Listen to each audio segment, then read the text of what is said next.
Hi all, welcome to automate resolution of terminated web service on Linux operating system using Nagios and Rundeck. In this video, we are going to demonstrate the resolution of identifying and restoring a terminated web service from a log file on Linux operating system using alerts from the Nagios and resolution from the Rundeck. The complete process is orchestrated through the Jenkins pipeline.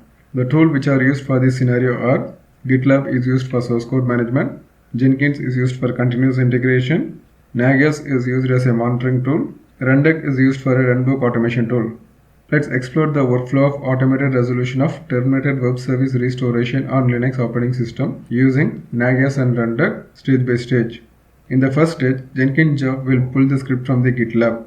In the next stage, Jenkins will transfer and execute the script to the Linux node which has the instruction to terminate a web service on the machine. After a few minutes, the log file is paused by Nagios for terminated process and an alert message is shown on the Nagios dashboard for the Linux node. Now an alert mail is sent to the admin user and Nagios will trigger the Rundeck job.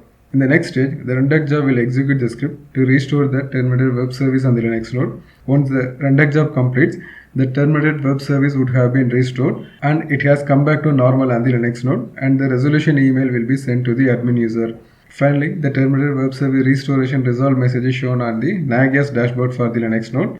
Let's see the pipeline in action. First, let us check the Linux node on the Nagios dashboard. Now, let us trigger the Jenkins job. In the first stage, the Jenkins pipeline job is pulling the script from the GitLab. In the next stage, Jenkins will transfer and execute the script on the Linux node. In the next stage, the terminated web service detail alert message is shown on the Nagios dashboard and an alert email is sent to the admin user. In the next stage, a Rundeck job is triggered from Nagios. Now, the Rundeck job will execute the script to solve the terminated web service and restore the same in the Linux node and the resolved email from the Rundeck is sent to the admin user. Finally, the resolution of terminated web service for the Linux node is shown on the Nagios dashboard and the resolved email is sent to the admin user. This is the complete workflow of automated resolution for terminated web service on Linux operating system using Nagios and Rundeck. For more information, please browse www.zbx.com. Please follow us on social media. Links are available in the description. Like, share and comment on this video. Subscribe to our channel for the latest happening on the DevOps. Thank you for watching this video.